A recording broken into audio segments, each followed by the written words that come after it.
You are listening to Making It in the Toy Industry, episode number 247.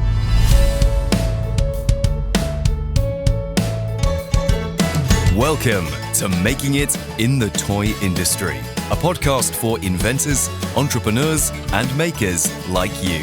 And now, your host, Azhelle Wade. Hey there, toy people. Azhelle Wade here, and welcome back to another episode of Making It in the Toy Industry.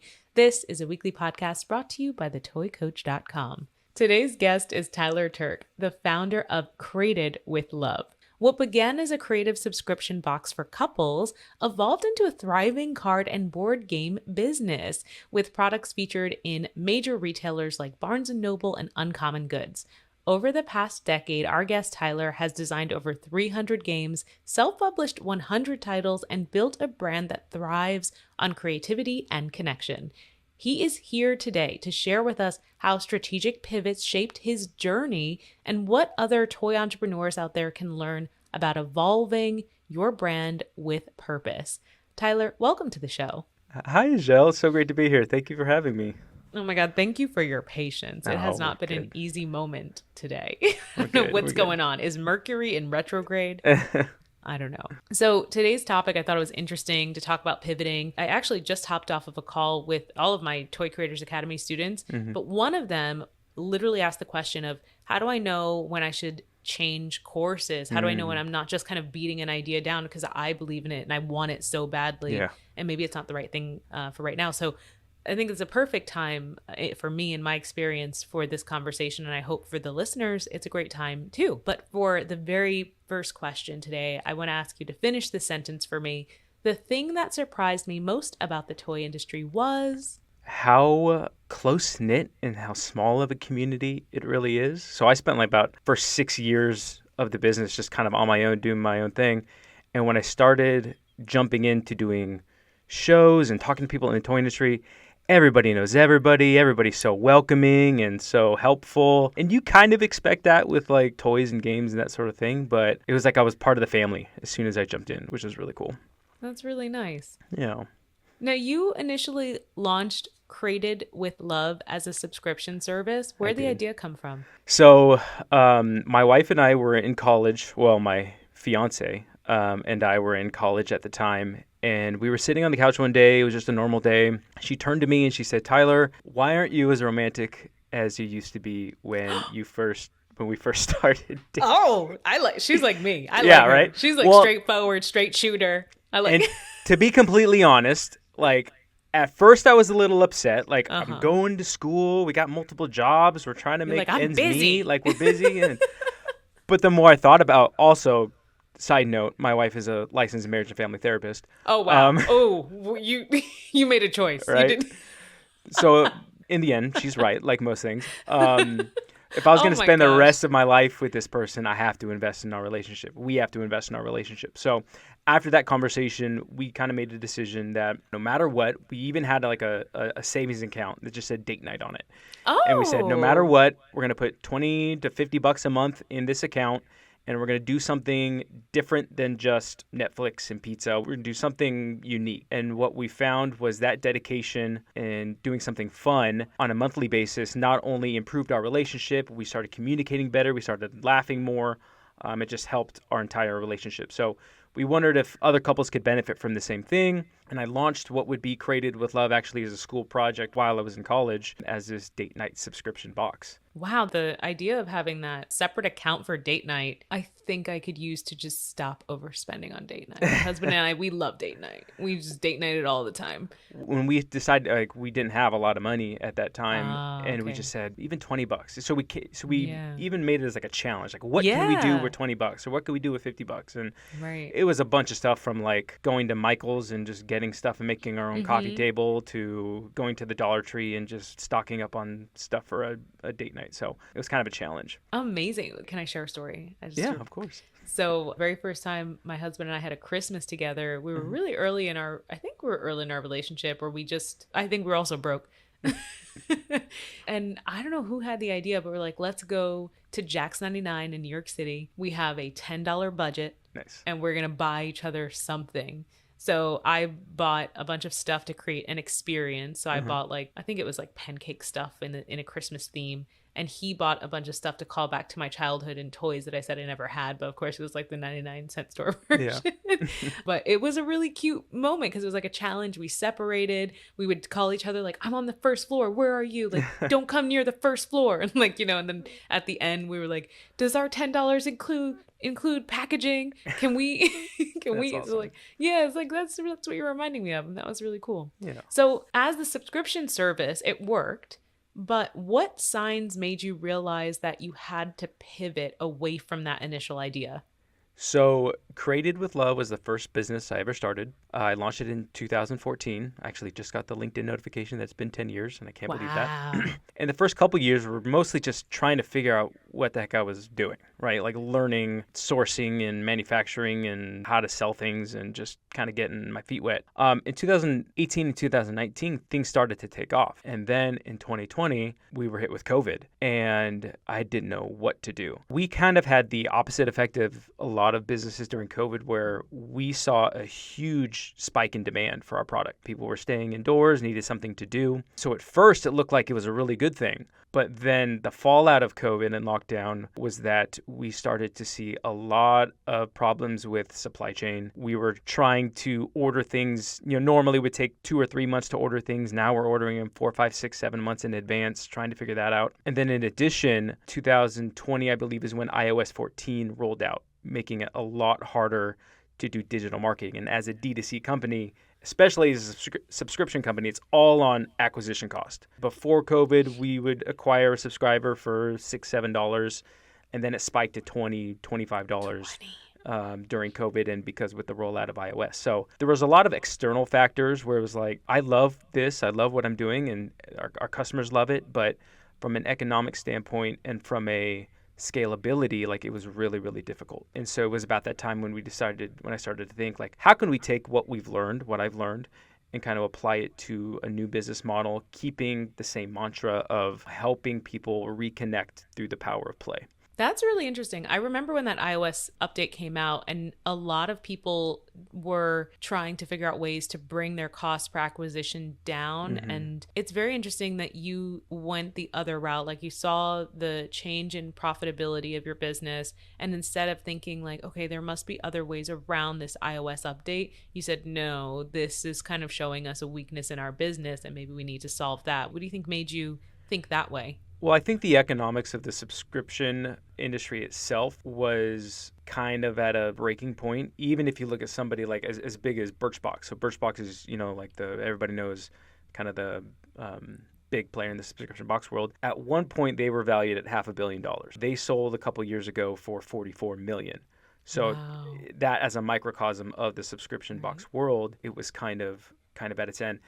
Also, you have to consider like, if you're going to get somebody to subscribe every single month, the price has to be good. And so we were competing against price, and we were also shipping a new product out every single month. So the margin after, cost of goods wasn't very good. And then you add in that elevated acquisition cost, where now we had to get people to month 3 or 4 just to turn a profit. It was just a really difficult business model. So how did you balance staying true to your original mission while doing something different? What did you end up doing?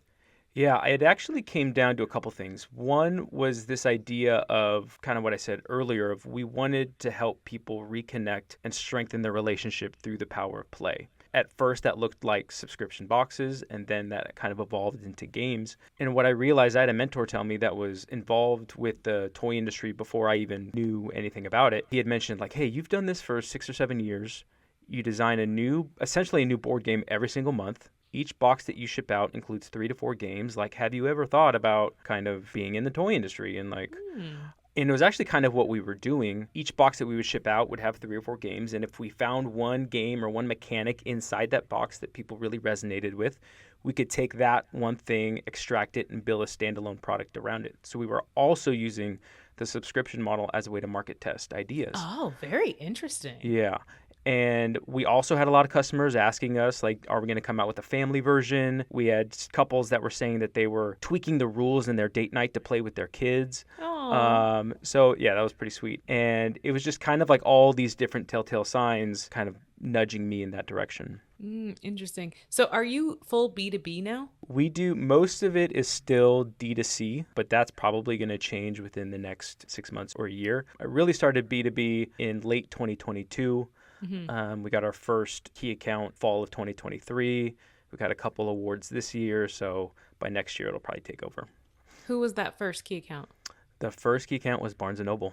Ooh, That's a great key account. Yeah. So do you no longer do any subscription? It's only bundle boxes and then individuals? We still have the subscription for a little bit. We'll keep that going for a little bit longer. But it's just, as a solopreneur, we've got a small team. It's a grind. It's a grind. You got to focus. So were you able, and feel free to share as much as you can, what percentage of your subscribers were you able to convert then to customers? We still have a very large email list and following, and it's 10 years of kind of building up this customer list, and a lot of them we've been able to convert, and we have a lot of different card games. I think one other thing that helped push me in this direction too was this idea of sustainability, and I just didn't feel right putting out a box every single month. That was kind of a one and done. Yes. And people loved it, but I thought there was a better way to do that. So in the last couple of years, we've actually designed each game to be replayable. And kind of like in this transition, kind of like even with the boxes, designed them to be more retail friendly and more replayable and that sort of thing. I too got to a point in my career where that really bothered me, the environmental factor. Yeah. And where I struggled was just making, when you work for big companies like I did, where you're making product that goes to Target and Walmart and Big Lots and Dollar Tree, not everything you make is something you love, right? Yeah. You don't get to decide everything. Yeah. And it just started to get to me. So I really love now working with people where I meet with a teacher or a doctor and they're like, I want to make this because my kid needs it. Or I've always dreamed of this, like getting to work on that. And it just feels so much better. And I'm sure you controlling your product now even more feels so much better. Yeah. And it also challenges me to create that same experience that couples had with a single box and creating products that will do that over and over and over again. Yeah. You mentioned your email list. How big of a list are we talking? 5,000, 10,000, 100,000? Where are we at? I would say we do a lot of pruning because we don't like do I. Yeah, we don't like zombie subscribers. So it's near the 6-digit range, I'll say. But I will say we do a lot of pruning. We probably should utilize email more than we do now, but it's 10 years. We've had a lot of couples. Amazing. Like, I believe in email so much. Like, my whole business built on email. You were talking about my automation sequence. Yeah. What you're in as a podcast guest is a corner, like a tiny hole of the whole big picture. Yeah. But yeah, I love and believe in email marketing, especially when the iOS updates happened. The only way you can connect with your customers is if you have a direct line. So now I even try to get phone numbers whenever possible. And it's not so much to use the phone as the same way, but it's kind of to use the phone as I just sent you an email, check your spam box if you don't see it, Well, especially with the privacy stuff rolling out too, even email has been affected of like seeing the percentage of people that have read it, and that's gotten a little bit harder too. Yeah, it's gotten harder, but it's still like it's the most direct tool we have other than their phone number. And speaking about email, one thing that's interesting in our journey, starting off as a D2C company and then going over into retail, what I've heard is most companies are kind of the opposite. Like we started with retail, but we really wish we had a higher D2C presence. And so I'm grateful that we've had that experience because now we've got ways to introduce new products to our couples and to our customers through that email. And if we ever, like, hey, we just launched this new game in Barnes & Noble. Can you guys go help us increase the sell-through rate? So they don't ask for a chargeback. Thanks. Thanks so much. That'd be great. So, yeah, you could even run like digital promos. Like you go to Barnes & Noble, buy it, upload your receipt. We'll give you like a digital something, an extra digital version of some addition to a product you buy. Like you could do so much with that. Yeah, that's fantastic. So let's move on to our second topic because we covered you created this brand. It was hugely successful, especially when the pandemic hit, created with love. And then you pivoted once you saw the profit margins were going down, and you were so smart to look at the market as a whole. Like, you're looking at Birchbox, you're looking at other players and how their business valuation is going down. So really, really good at analyzing the data and not being sentimental about it. Now I held on as long as I could. You but did? There was a breaking point. Yeah. you were like, I was trying. Yeah. But let's talk about doing that pivot successfully. So what was the moment where do you remember the absolute moment where you were like, oh no, we have to change? Yes. And Tell me. it kind of answers both questions. So okay. we had our most successful product to date, which was actually probably our first standalone product, is called the Mix It Up Date Night Generator. So similar to your story, where you're creating this experience, you draw 3 cards, you combine them, and it gives you this dinner and a movie challenge. So it could be like, find a movie that's about pirates. Your dinner has to include everything from the frozen food section, and to mix it up, you got to eat with your hands, or you've got to, whatever, some crazy thing. And so that was the first standalone product that we put out, and it was very successful. And the margins on that were so much better. And I'm like, I'm pulling my teeth out trying to get people to subscribe for this, $20 box that's costing me $10 to make. Oh, by the way, this individual card game that we developed was outselling the subscription and outselling everything else. So Yeah. I knew that there was something there. And then kind of like what I talked about of like using the subscription to kind of market test ideas, the first couple steps were, all right, can we create a standalone box? I don't know how familiar you are with subscription boxes, but normally you get like the corrugated box with just like the crinkle paper. And the crinkle paper. Yeah. There's still some embedded in my carpet. I think the intermediate step was like, instead of doing that, can we design our subscription boxes to look more like retail games? So we actually started reaching out to factories that traditionally made board games or card games and said, hey. So wait, this is your first step. You realized the profitability, and then you took this as your first step, redesigning First the packaging. step was designing the subscription boxes more like retail. Got it. Because we could still sell them with the subscription, but we could also start trying to pitch them to specialty retailers, putting them on our site as one-time products. I see. To answer the question, like, can we sell standalone games? So kind of like an MVP. Right. So was it past subscription boxes you did that to? You just chose past subscription boxes, converted their packaging to be an evergreen packaging that could go for retail or online? No, we would do the new themes. Oh. So because we had control of all, and I always tell people, I chose the hardest business to start, because it's not like a sock subscription where you just throw socks in a box and ship it out. We were designing board games every single month. Wow. We were sourcing and curating and customizing all these components. Did this become your date night? Like, you and your wife? Like, was this now created with, I'm assuming she was helping you. Well, the first couple of years, we didn't have enough room in our house for a Christmas tree. Oh my gosh. We built one out of boxes. And it was at that point where she kind of kicked me out of the apartment and said, you better send me a photo of that so I can take this interview. Wow. Yeah. So because we were actually getting our different components shipped to our warehouse. We would kit them, and then we would ship them out. Okay. And we just slowly said, okay, instead of a corrugated box, we're going to do this, a retail-friendly telescope box. And then just slowly started changing the components. So, I have an idea for you, too. I had a client who also had a subscription box, and when she hired me, that was actually the first thing we did, too, because she was moving into retail. Redid it. So she wanted it to still have that like pizza box open style. It was a cost thing. And we did redesign it to have a retail presence. So it was kind of like upside down because the position of the handle and where we needed the front of the box to be. So I was like, look, it's going to be a little upside down, but this is the best way if you want to keep this handle. So, okay, the idea I had for you, if you ever did want to go back to the subscription box era, and I'm also wondering if this is how this category might evolve, if it becomes more of a high-end experience where there are limited edition drops of, maybe it's not a subscription per se, but it's like 1 month, 1 box is available, limited edition drop, and then you get it, but also it's an event. Like it's maybe an in-person or a Zoom, and it's high price point, like high premium, like you're actually paying for a date night, and it's the box and the creators playing with you or something like that. And I like that idea, and that's where my head was. I was like, I still love the idea of like recurring revenue and like, being like, I love creating things. So like the idea of just creating something every single month was amazing. And I think if we were able to go back, that's how we would do it. It would be drop based, where there's only a certain amount, which we could control costs and control quantities and inventory and all that stuff. But you can't start there, though, because you need the following. So the fact that you did it the way you did it, I think is perfect, because now you have the following. If you did a drop now, people would clamor and they would sell out quick. But you couldn't do that originally anyway. No. Yeah. That's why, if we were to, it's almost like we started with the subscription, we're going to do this next phase. Yeah. And then I think there's an opportunity later to do that as well. Yeah, that would be really cool. You could even have like a whole like games.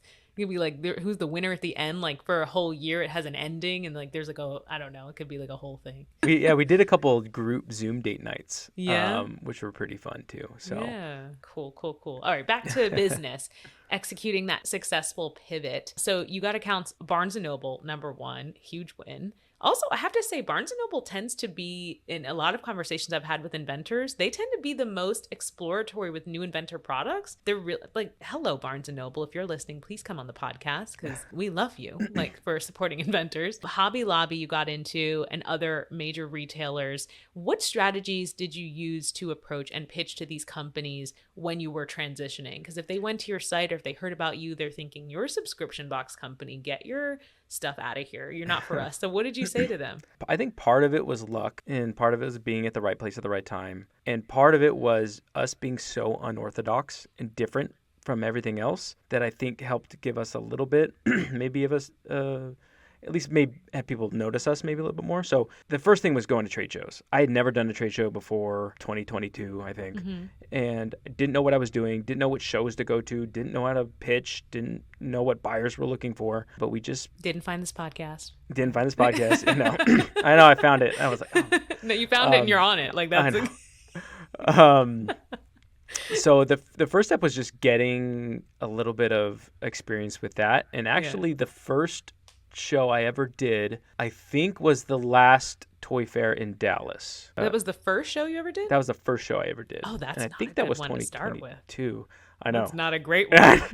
You chose. But especially if you have no context. We weren't in the showroom. We were just... Oh, no. Yeah. What happened?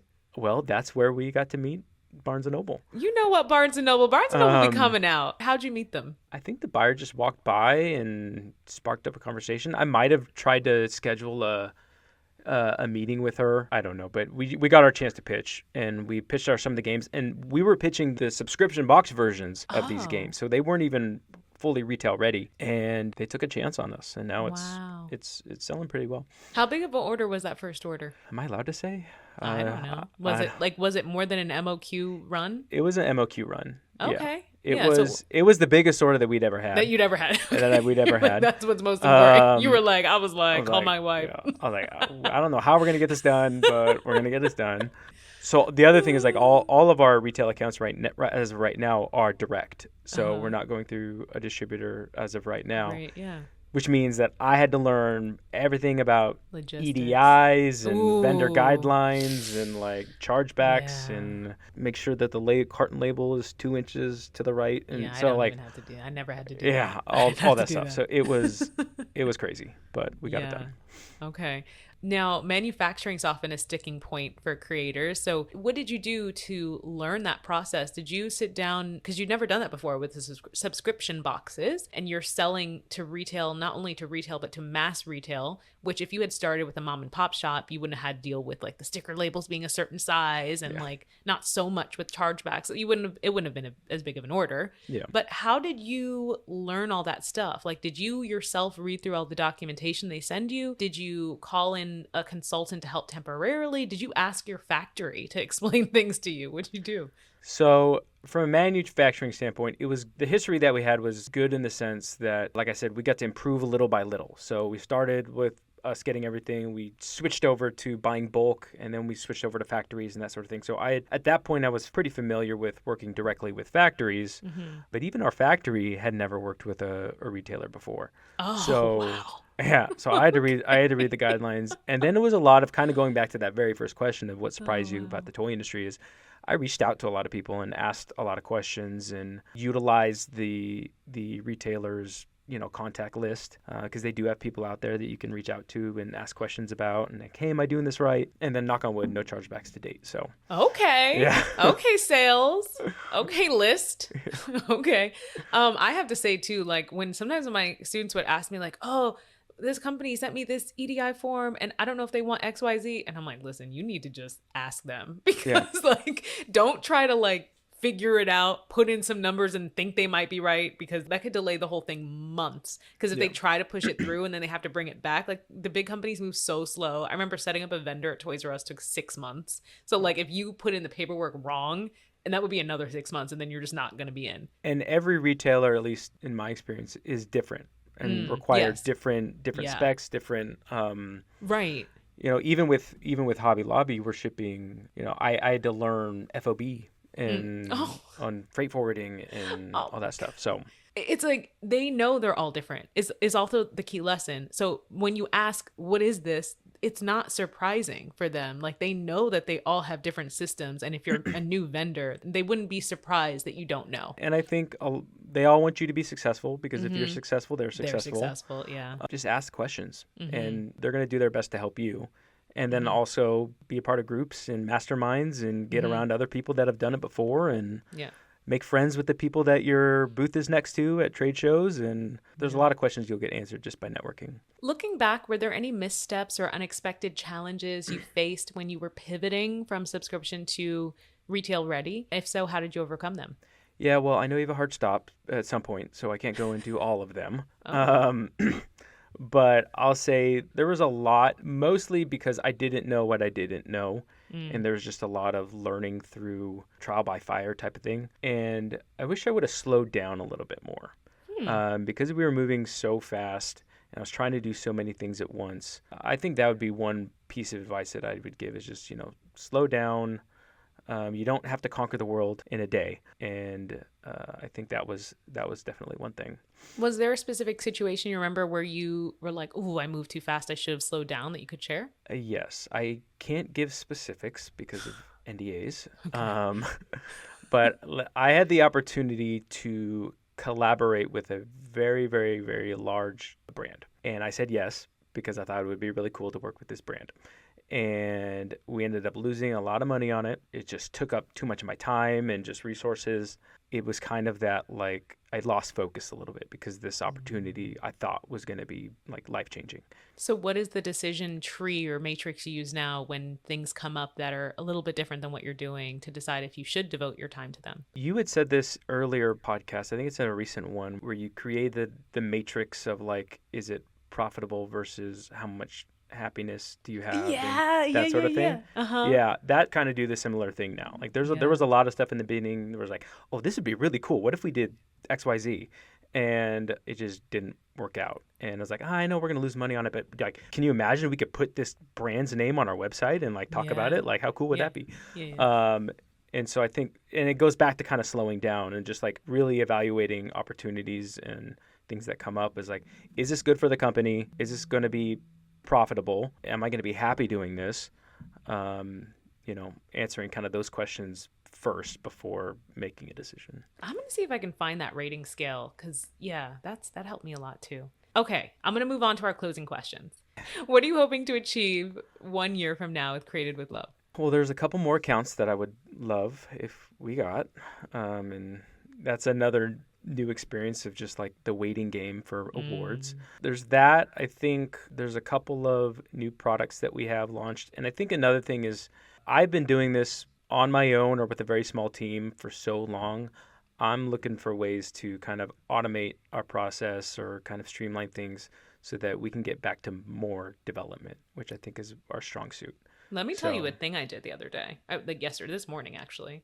I started using ChatGPT to refine my automations. It was really good. Like I have a monthly membership, and the process of scheduling meetings and tracking a membership that I built years ago is like just convoluted.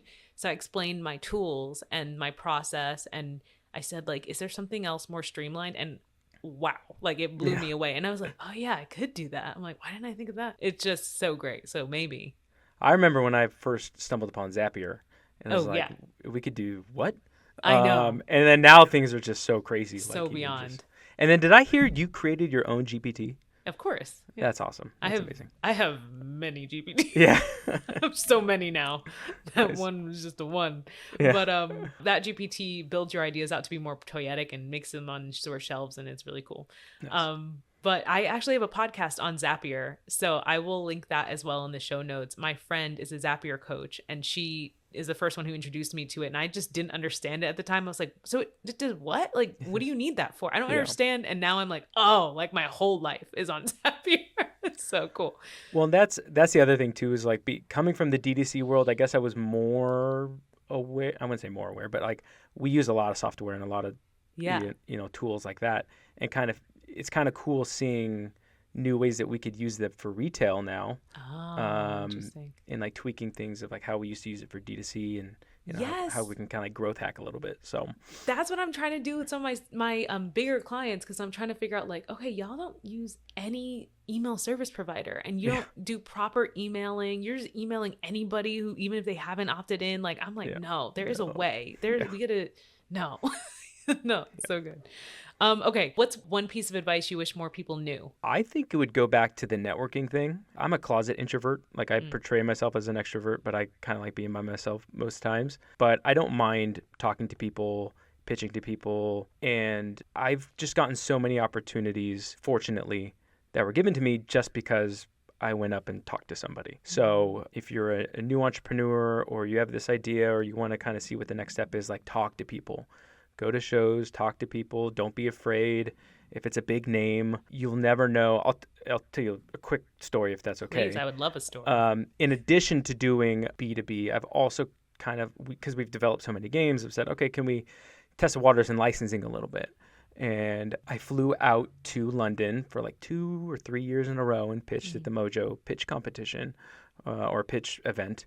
And you get 15 minutes and you get to sit across the table from, and inventor relations from all the big toy and game brands.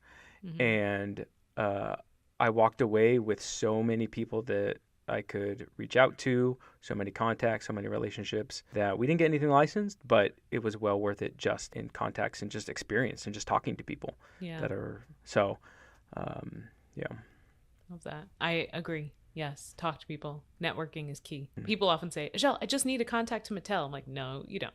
You need to network first. And it's not as scary as you think. And the toy industry, everybody's so welcoming, or at least in my experience, they've been so welcoming. So yeah, they've been nice to me. I can't complain. Yeah. I can't complain. I'll be nice to you if someone isn't nice to you. No, thanks. So what toy or game blew your mind as a kid? Yeah, so my dad had this big gray duffel bag that he would only get out on special occasions. Okay. And inside this duffel bag was some of the original Hot Wheels sets from the 70s. And he had this big box full of like unopened Hot Wheels and all the original Hot Wheels. And so my brother and I would just spend the afternoon creating these tracks for the Hot Wheels. And there was just something so special about connecting that last piece, turning on the little motor, putting the car down, and then watch it actually going in, without falling off the track or something. And so that's probably the first toy I ever remember really playing with, and that's kind of the one that stuck around. Very cool. So it's just like 70s hot. You don't even know what specific one. It was just the era. No, it was like the gray tracks with the orange connectors and like, yeah. Very cool. Yeah. So how can guests get in contact with you if you're open to that, or how can they purchase Created with Love? Well, I'm always open to connecting because I feel like, especially in this industry, I'm more than happy to pass along any of my experiences, any of my failures to help other people kind of get their ideas out into the world. So you can contact me at tyler@createdwithlove.com.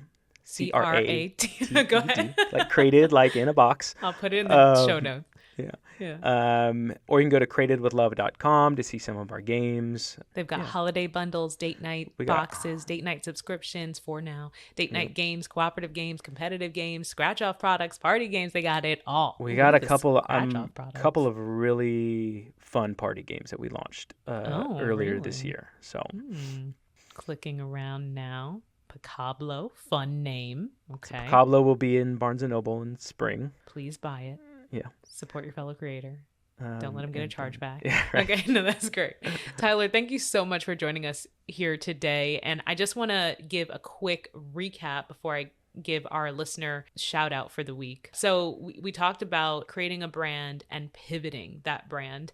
And what I heard from you is that you had measurable points of your business, profitability, cost, that you could look at to analyze and be just super realistic about if a pivot was the best idea.